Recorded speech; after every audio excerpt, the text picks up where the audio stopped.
Lanbidek datorren astelenean murrizketen aurka egin behar duen 24 orduko lanuztearen atarian, hainbat eragile sozial eta sindikalek protesta egin dute gaur Bilbon, Eusko Jaurlaritzaren aurrean kalitatezko lan zerbitzu publikoaren alde eta prestazio sozial duinak eskatzeko.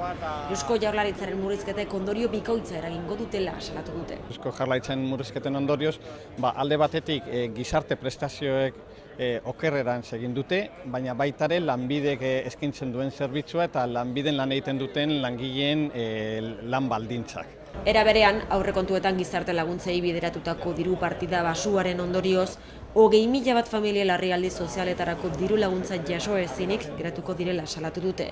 Hartu diren neurrien bitartez, kanporatzen ari dela prestazioa jaso behar zuten jendea eta jende asko dagoela oso egoera alatzean eta prestazioak jaso ezinik.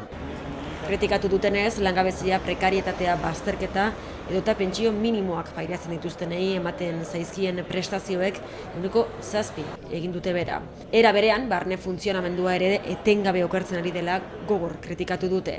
Hilabeteak dira, jendeen espedientetan atzerapenak daudela, espediente horiek ez direla ondo erantzuten, askotan suspensioak daude eta ez daude motibatuak edo rekurtsoak jartzen dira eta ez dira rekurtso horiei erantzuten. Honen aurrean protesta egiteko astelenean lanbiden 24 orduko lanuztea deitu dute.